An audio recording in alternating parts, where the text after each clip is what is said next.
വയലാറിന്റെ വൃക്ഷം എന്ന കവിത. ആലാപനം ജ്യോതി ശ്രീനിവാസൻ.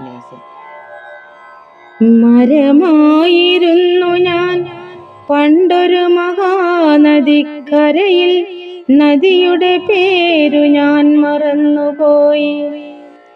നൈലോ, യൂഫ്രട്ടീസോ, യാങ്സ്റ്റിയോ, യമുനയോ, നദികൾക്കെന്നേക്കാളും ഓർമ്മ കാണണമവർ. കടലിൻ ചിറകുള്ള സഞ്ചാരപ്രിയ,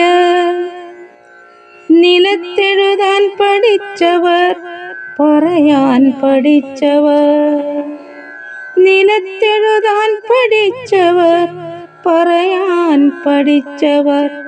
ഒന്നു മാത്രമുണ്ടോർമ്മ, പണ്ടേതോ ജലാർദ്രമാം മണ്ണിന്റെ തരുനാഭിച്ചുഴിയിൽ കിളിർത്തു ഞാൻ. കാലത്തിൻ വികസിക്കും ചക്രവാളങ്ങൾ തേടി, ഗോളകോടികൾ പൊട്ടിച്ചിതറിപ്പറക്കുമ്പോൾ, താരകാന്തര ക്ഷീരപദങ്ങൾ, താരകാന്തര ക്ഷീരപദങ്ങൾ സ്പേസിൽ വാരി വാരി വർഷിക്കും ജീവജ്വാലകൾ തേടി തേടി എന്നിലായിരം കൈകൾ മുളച്ചു.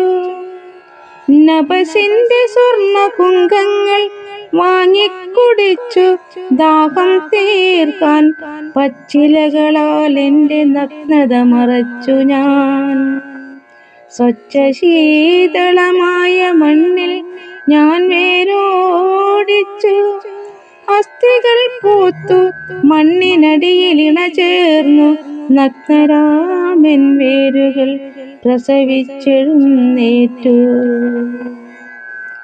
മുലപ്പാൽ നൽകി നീലപ്പൂന്തണൽ പുരകെട്ടി വളർത്തി ഞാൻ കുഞ്ഞുങ്ങളെ. വംശം ഞാൻ നിലനിർത്തി ഇടത്തും വലത്തും നിന്ന്. ഋതുകന്യകൾ താലം പിടിക്കും തേരിൻ തിരക്കിട്ട യാത്രയിൽ പോലും ഒരു കാൽ ക്ഷണം മുൻപിൽ നിൽക്കാതെ, ഒരു കാൽ ക്ഷണം മുൻപിൽ നിൽക്കാതെ, ചിരിക്കാതെ ഒരു പൂ മേടിക്കാതെ പോവുകയില്ല എന്നും കാലം.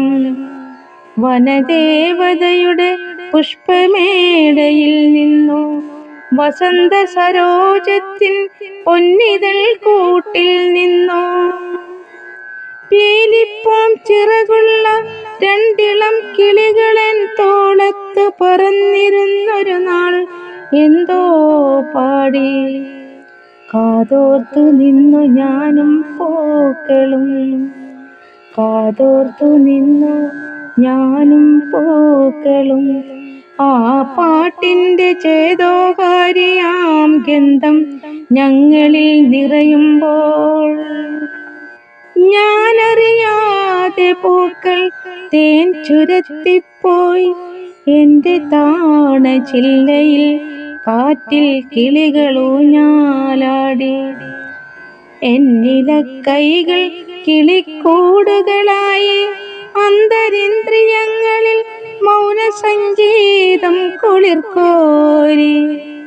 ഉറക്കെ പാടാൻ തോന്നി, ഉറക്കെ പാടാൻ തോന്നി പാട്ടുകൾ എന്നാത്മാവിനുള്ളിൽ അറകൾക്കുള്ളിൽ കിടന്നങ്ങനെ ശ്വാസം മുട്ടി. അന്നൊരു ശരൽക്കാല പൗർണമി ഒരുക്കിയ ചന്ദനപ്പുഴ നീന്തിക്കടന്നൊരാൾ സൗമ്യശാന്തനായ എൻ്റെ അരികത്തെത്തി. സ്വർഗ സൗകുമാര്യങ്ങൾ കടഞ്ഞെടുത്ത ശില്പം പോലെ ആയിരം മിഴിപ്പൂക്കൾ കൊണ്ടു ഞാൻ ആ സൗന്ദര്യം ആസ്വദിക്കുമ്പോൾ, എന്നെ രോമാഞ്ചം പൊതിയുമ്പോൾ, എന്നെ രോമാഞ്ചം പൊതിയുമ്പോൾ, മറ്റൊന്നും ഓർമ്മിക്കാതെ നിൽക്കുമ്പോൾ, എൻ കൈക്കൊരു വെട്ടേറ്റു മുറിഞ്ഞതു തെറിച്ചു വീണു മണ്ണിൽ. എൻ കൈക്കൊരു വെട്ടേറ്റു, മുറിഞ്ഞത് തെറിച്ചു വീണു മണ്ണിൽ. ഞെട്ടിപ്പോയി അസഹ്യമാം നൊമ്പരം കൊണ്ടൻ നെഞ്ചു പൊട്ടിപ്പോയി. ഞെട്ടിപ്പോയി അസഹ്യമാം നൊമ്പരം കൊണ്ടൻ നെഞ്ചു പൊട്ടിപ്പോയി. കണ്ണീർ കണ്ണൊന്നടച്ചു തുറന്നു ഞാൻ നിർദ്ദയം. അവൻ എൻ്റെ ഒടിഞ്ഞ കൈയും കൊണ്ടു നിൽക്കുന്നു. ഞെരിച്ചെനിക്കവനെ കൊല്ലാൻ തോന്നി, ഞെരിച്ചെനിക്കവനെ കൊല്ലാൻ തോന്നി. പിച്ചളപ്പിടിയുള്ള കത്തിയാൽ അവൻ എൻ്റെ കൊച്ചു കൈത്തണ്ടിൻ വിരൽ മുട്ടുകളരിയുന്നു.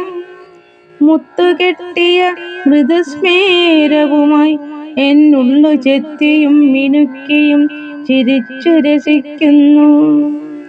അപ്പോഴും പ്രാണൻ വിട്ടുപോകാതെ, അപ്പോഴും പ്രാണൻ വിട്ടുപോകാതെ പിടയുമെന്നസ്ഥിയിൽ അവൻ ചില നേർത്ത നാരുകൾ കെട്ടി നീണ്ട കൈനകം കൊണ്ടു തൊട്ടപ്പോൾ എവിടെ നിന്നോ നിർഗളിക്കുന്നു നാദബ്രഹ്മത്തിൻ കർണാമൃതം.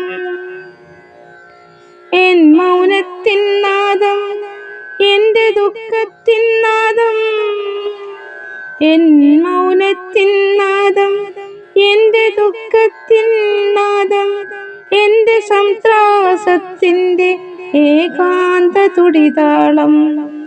അടഞ്ഞു കിടന്നൊരൻ ആത്മാവിൽ ഗർഭഗൃഹ നടകൾ തുറക്കുമാ ദിവ്യമാം നിമിഷത്തിൽ ഉറക്കെ പാടി ഞാൻ ആ വീണയിലൂടെ കോരിത്തരിച്ചു നിന്നു ഭൂമി.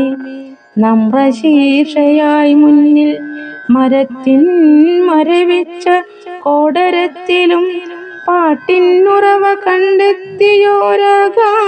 കലാലോലൻ. ശ്രീ സ്വാതി തിരുനാളോ ത്യാഗരാജനോ ശ്യാമശാസ്ത്രിയോ ബീതോവനോ കബീറോ രവീന്ദ്രനോ. ശ്രീ സ്വാതി തിരുനാളോ ത്യാഗരാജനോ ശ്യാമശാസ്ത്രിയോ ബീതോവനോ കബീറോ രവീന്ദ്രനോ.